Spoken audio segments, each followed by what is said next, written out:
Hey everybody, my name is Stuart Tan, and if you haven't heard of me yet, I've been a speaker for the last 29 years, having spoken to well over 500,000 people around the world, and I am an executive coach, a psychotherapist, a psychologist, and someone who loves studying organizational development. One of the key things that we're gonna do here in this video is to bring you one paper that has gone through the research in terms of goal setting. Now you might be thinking, what? Another thing about goal setting? What's new? Well, you'll be quite surprised. I thought as a psychologist I knew all there was to know about goal setting. But hasn't it occurred to you that sometimes, no matter how specifically you write the goals, following the SMART methodology, you don't seem to accomplish it no matter how many years in running you set that goal? Has it also occurred to you that there are some situations where it's not specific and yet you can achieve that goal? Something that's very interesting for entrepreneurs in particular, because sometimes there are things that are uncertain and eventually you need to go in that direction of working through the uncertainty in spite of a lack of specifics. So I'm going to dive into this paper, which is fascinating, great amounts of knowledge, and very, very practical takeaways for everybody. So I highly recommend that you click the like and subscribe button so that you stay in touch with all of this additional research that I'll have. So let's dive right in. So I decided to start off with this particular component on goal setting first so that you understand what we're really talking about. So you understand this concept known as SMART goals, right? Within organizations, especially if you're an entrepreneur, trying to set very high goals like a big, hairy, audacious vision, that's cool, but then how do you actually get there? You need to set goals that are SMART in nature. So let me go through each and every one of them and then the caveats in between. Number one, specific. It's been very well known that over a course of the last 500 empirical studies that are massive in nature, that specific goals always trump vague goals. And I suspect I know why. Your mind is unable to process anything that's vague. If you think about it, you hop into a taxi and you told the cab driver, I want to go anywhere. He's probably going to smack you over the head and then tell you to get out, right? That's kind of like the brain. You need to be able to give your brain very specific instructions so that you'll be able to get there. I won't belabor the point on all of these, but do remember that as you write them down, the research will show you why specificity and what kind of specificity that's important. Next, M for measurable. We know that measurable goals are things that will be able to get tracked and therefore they become specific. But at the same time, it is also something that will help to create a sense of progress and a sense of motivation. When you arrive at that goal that you set for yourself and you can measure that improvement, you will have that sense of euphoria that comes as a result of you achieving that goal. What's even ironic is that they found in World War II, goals provide meaning to otherwise what might be meaningless goals. So what happened was, in order to keep the prisoners alive and productive, they got the POWs to actually go dig dirt and then replace the dirt in different holes, which seems like an inane thing to do, but at the same time it provided some direction and some kind of purpose and meaning. So think about it, sometimes it's just an inane game that you're playing with yourself. Even though it doesn't seem to be very meaningful, it provides at least a sense that you can proceed and do something utilizing a fixed set of procedures, and sometimes just by doing that, it helps you to get to a certain point. Now, as you start setting a lot of goals, you realize that there are tons of goals. What can you focus on and what can you not focus on? The more specific you are, the better it will be. That's one of the reasons why achieving what is known as attainable goals is a question of sustainability. Don't just go out and set 3,000 goals. There's no way your conscious mind is able to go and focus on those. Instead, focus on maybe 3 to 7 key goals that you have for the quarter or for the year, and then work towards those with all of your effort, with great specificity as you drive towards those goals. One of the strategies that's been drawn up is known as the empathy box. Now, the empathy box is an interesting tool. In neuro-linguistic programming, we have something else which is called the matrix of consequences, and they both function in the same way. On one axis, it's the kind of commitment. Do you commit to or do you not commit to the goal that you're achieving? The columns focus on whether or not the outcome could be positive or negative if you decided to commit or you decided to reject the goal. And what happens is it forms up a 2x2 matrix. By utilizing this, you can actually ask questions across each of these 4 boxes in order to derive clarity about the goal that is being set. In cell number 1, you can ask questions like this. What positive outcomes do you expect for this particular goal? what are the upsides or advantages? In cell number 2, you'll be asking the question, what are the negative outcomes to expect for actually committing to this goal? Do we find that by taking this goal, there's something bad that will come out of it? What kind of negatives, what kind of threats or challenges or difficulties might come up, or disadvantages that might hold us back? In cell number 3, think about the positive outcomes of not pursuing this goal. For example, what advantages are there of staying the same, of not pursuing this? Are there savings in energy, effort, and so on? Finally, what are the negative outcomes of staying the same? When you go through these 4 cells, you're likely to come up with a better decision-making process and allow you to commit to certain directions where that goal is. And very often, when we just do a pros and cons analysis, it's going to be very vague and your brain may not be able to take action just simply based on a pros and cons list. Instead, when you can clearly see what core advantages and disadvantages are, it's very likely that you can then hop on to any one of those cells and mitigate some of those negative outcomes and ask yourself whether there's a better way. This way, you get better commitment towards that outcome, and therefore, that goal becomes more attainable. The 4th element is known as realistic, and obviously, whenever there's something that's not very realistic, we sometimes question what it means. A realistic goal can only be realistic if you can, in your mind, see the procedures of it being accomplished. For instance, if you have no clue how to attain that goal, then we can say that it's not realistic.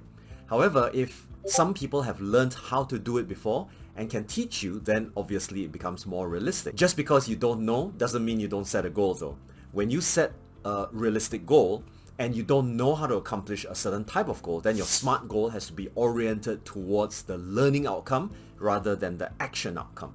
So for example, how do you build a $10 million enterprise? If you don't know and you can just imagine it, you're not going to be able to have a proper focus on your goals. Instead, you're going to have to set the right kinds of goals to go learn about how to do it, experiment, maybe fail, how do you recover from it, and so on. And finally, do remember that as you begin to set goals that you don't know about, learning goals can actually inform you in order for you to move forward, but that's not guaranteed. Whatever you learned in the past that is irrelevant today might still impact you negatively in the future. This is the uncertainty principle. If you don't know how to adjust yourself effectively, it is very unlikely that you will be able to take the next steps moving forward. One of the ways to ensure that you have the time-bound element is to focus on what is known as proximal versus distal goals. Just technical terms in terms of looking at short-term versus longer-term goals. However, those that are within your reach are very likely to be acted upon more effectively. And in order for that to happen, you need to ask yourself what else is in the distance. So you can take a goal and then break it down into its various parts. These are known as sub-goals. And the more specific you are about these sub-goals, guess what? It becomes easier to accomplish. But if you have a vague approach to addressing it, it becomes a problem. For example, you say you want to write a book. Not very specific, but you say, let's do our best to write the book, compared with write 1 chapter every single day. There is a very different effect because when you're just saying do your best, your mind cannot wrap around it and therefore it is not concrete. One of the things I've always mentioned is when you break down a goal, or what I call atomizing, you do it as a sub-series of goals so that you can error correct. The reason why that happens is because when you're saying write 1 chapter every single day, it might actually be writing at least 10 pages per chapter that is readable and entertaining. So as you hit those criteria, you start analyzing it and you can give yourself more feedback. Without the feedback, you won't be able to produce a better piece at all. So that's why as you're breaking things down, you're setting for yourself measures of failure. In other words, if you realize that there's going to be failure, it's nothing more than additional information, thereby making failure an interesting contribution to achieving your more distal goals. As with all things, there are 2 other elements within this entire hierarchy of goals, especially when you are communicating your goals. Number 1, there needs to be some kind of commitment to it, right? So we can get other people to commit to it, but you too have to commit to doing it. When you do this, you're walking the talk. Sometimes the way to do this is to set such a high goal that you can inspire people, galvanize people towards that direction. This can be much more helpful than just having a vague goal that nobody's interested in. Next, assessing the SMART goal so that you can determine whether or not it's way too challenging above your competency level or whether it's way too easy. That way, you can actually put people into the flow by increasing the challenge by a slight amount so that it feels like it's a little bit of an effort, but yet you can derive a positive benefit because it appears to be meaningful. Next, you gotta ask yourself whether you as the leader are getting in the way. To a great extent, sometimes the things that you do or don't do can influence the approach to the goal. Take, for example, just asking questions. If you sat down and asked questions, and you're asking questions that appear to be micromanaging, it tends to shut people down, and it creates the feeling that you're being micromanaged. Whoever wants to work for a boss like that?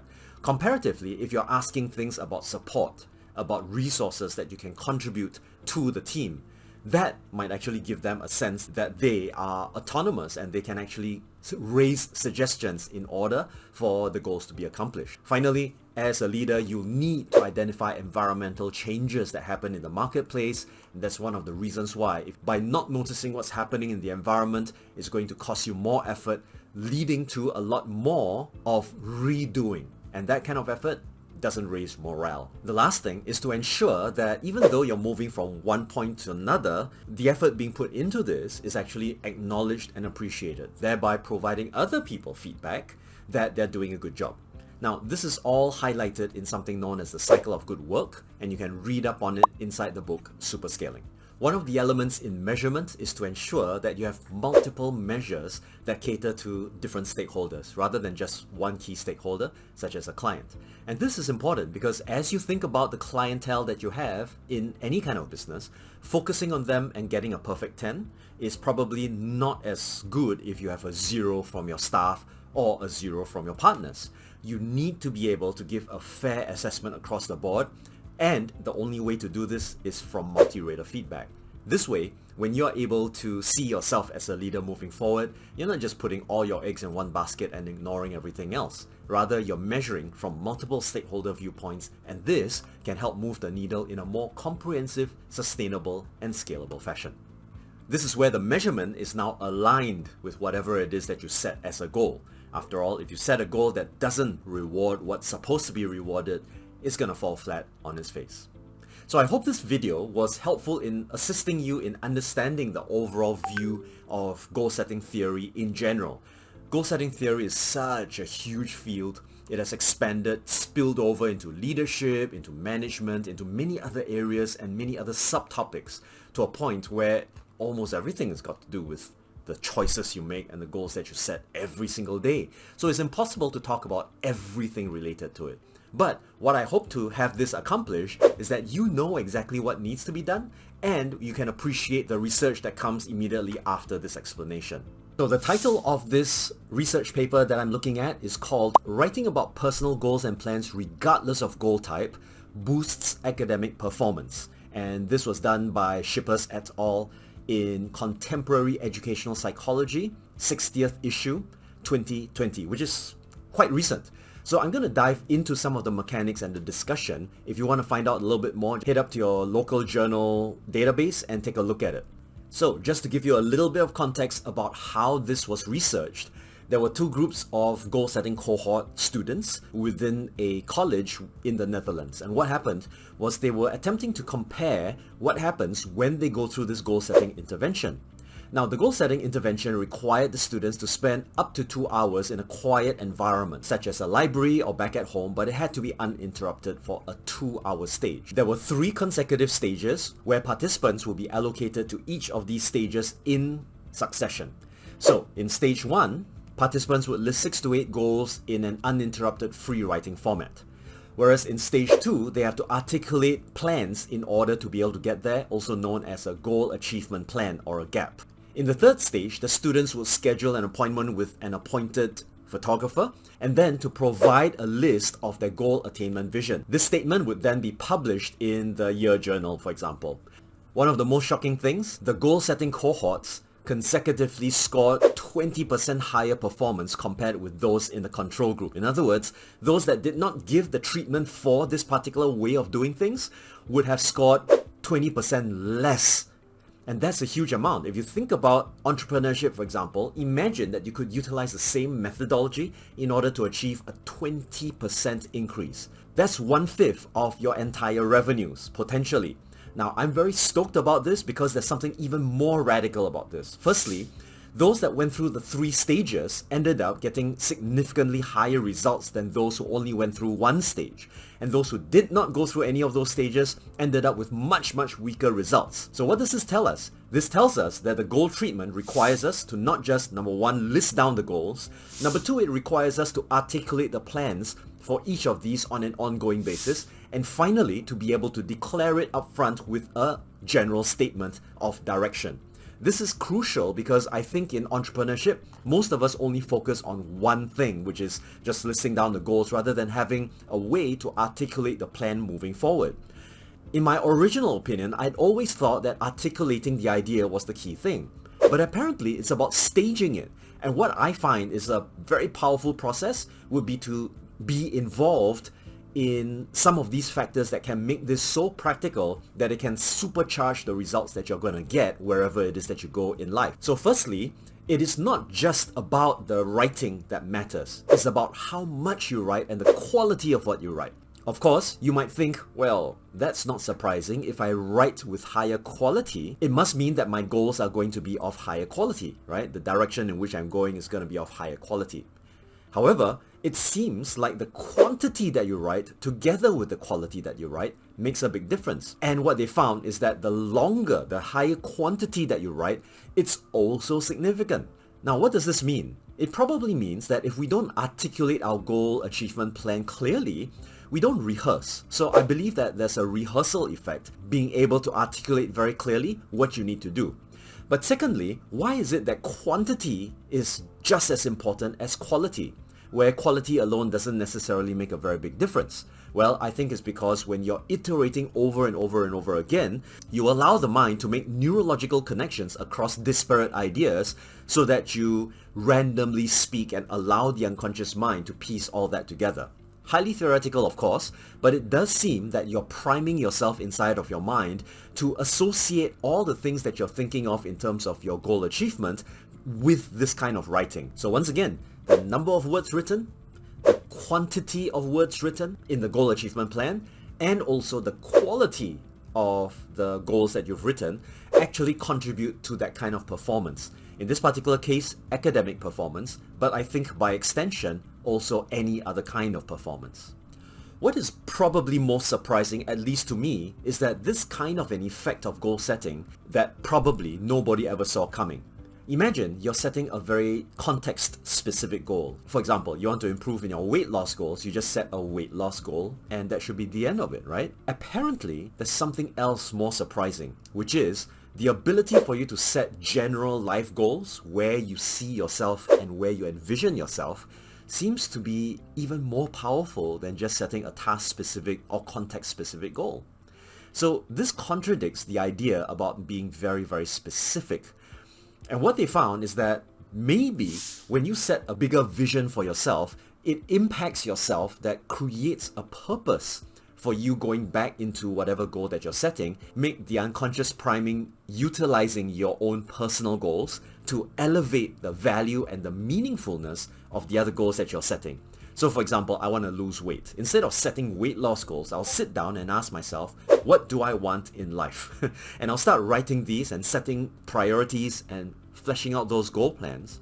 And what's likely to happen is that my weight loss plans or my health plans are likely to still be accomplished in light of my personal goal action plan. Surprising? I thought it was very surprising as well. So I mentioned this concept known as priming. Priming is such a powerful tool. It's unconscious. In hypnosis, we've seen a lot of these elements because whenever you are suggesting something, it tends to happen outside of your unconscious mind. Even in the book Persuasion, written by Robert Cialdini of the Psychology of Persuasion fame, he talks about the use of presetting a lot of conditions that enable persuasion to take place in the first place. For instance, if you're in an environment that has got sales numbers, that environment is very likely to also prime your desire to want to achieve those goals. Now, what happens when you go into a network of people who are setting life goals all the time? it's very much more likely that you encounter what is known as a contagion effect. This cognitive contagion, meaning to say the idea spread like a virus, is better when you are in a controlled environment that helps you to network with other people, enabling you to see much further based on what other people are setting. So for example, if other people have aspirational goals, like taking a trip around the world in 30 days, like being able to climb the highest mountain, being able to sail across a certain channel or ocean within a certain period of time. All of these are interesting lifestyle goals that can be articulated down to certain types of purposes. Now, the activation of this, the researchers don't quite know, but it does seem like the cognitive contagion effect might be, number one, a role modeling effect where you're sitting down and the mirror neurons actually influence how you are thinking about them. At the same time, it might also be that this social contagion effect is happening because of aspirational values. For example, you see, wow, these people are so free, they've achieved so much within such a short span of time that it forces you to break out of the mold of your old mental models. And I think it's probably a combination of the both. But what this tells us is pretty fascinating. Number one, if you want to accomplish things for 2023, don't just have vague goals. Literally write them down. And once you've written them down, spend concerted effort, 2 hours as it were, going through each and every one of them for 2 hours to articulate how you're going to get there. Once you've listed down how you're going to get there, if you notice that you don't have a specific direction to go for, what you can do is to think about the overall strategy. Now, in many of our programs on strategy and scale, which you can find in the links down below if you'd like to register on our waitlist for the next upcoming event, you'll find that we tend to utilize these strategies, and that's one of the reasons why the entrepreneurs who come and work with us are actually getting more and more successful. They articulate their ideas, they work with us over a period of time, and through the working with us over a period of time, it triggers a contagion effect because we're going to challenge that paradigm, help them to see beyond their current mental models, and help them to facilitate the fleshing out of these details even further. Once that is done, it enables the individual to actually rise to the occasion and actually scale their business, which is fascinating. I'm very excited, however, to hear the relationship between how entrepreneurs set their life goals and how it spills over into their entrepreneurial journey. I don't think it's a strange coincidence. I think it's just nicely placed that if I improve myself, my health, my way of thinking, my emotional sense of compassion for people around me, I believe that will indirectly influence your entrepreneurial goals, isn't it? So if you're only on your own, you won't have the advantage of the contagion effect, you won't have goal modeling, and you won't have the ability to have, let's say, mentors or guides to challenge your current way of thinking and therefore expand the direction in which you're going. And I think you can only experience this when you have a certain amount of energy. And this comes from social cognitive theory. The idea that when you mirror somebody, you model after them through the emotional impact of what you observe, as well as the cognitive thoughts that you have, modeling what they do, what they say, and how exactly that they do it.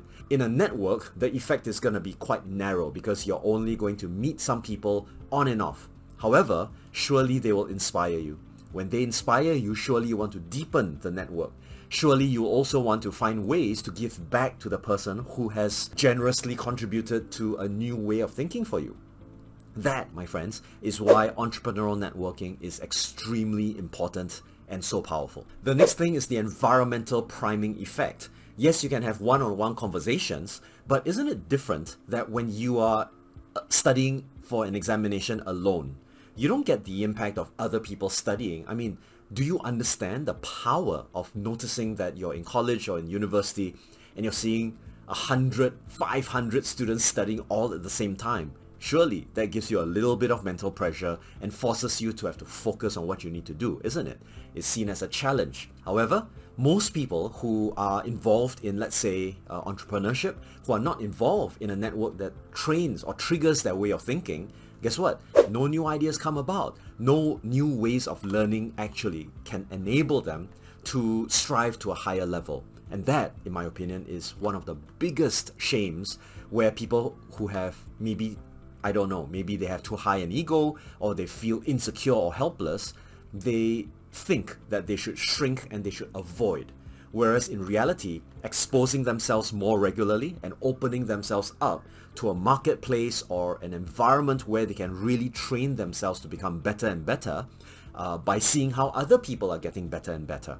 I mean, how would you feel if, for example, you are in an environment where there is progress? Everybody who's mentioning that they are progressing have moved from 200,000 to 500,000 to 1 million. If you notice people who are like that, isn't it more likely that you want to scale your own business in the same way? Thinking about it already is sending me nice vibes. I'm already thinking about how I can meet up and have conversations with people so that I can also prime my mind to get more excited about the things that I can do. In fact, this is one of the powerful effects that coaching actually has that I highly encourage all of you to be a part of, whether it's personalized coaching or whether it's seeing how other people work that actually generates the kinds of results that you see that causes you to think very differently from before. So at this juncture, I hope that this understanding of goal setting is going to help you so that you understand what the mechanics of goal setting are beyond the normal few that we've always heard of before. If you like this and it benefited you, please click the like and subscribe button so that we can reach out to more people around the world, elevate their knowledge so that they go from pain and suffering to a level of actions for abundance. I hope that this will also benefit the people who have the feeling of being stuck and helpless in whatever circumstance that they have. As long as they set a goal and they move towards it and they flesh out the plans clearly, which is literally free, all you need to do is take that into your own hands and then account for it as time goes by. So I hope to see you in my subsequent videos. Stay tuned and I'll catch you in the next video.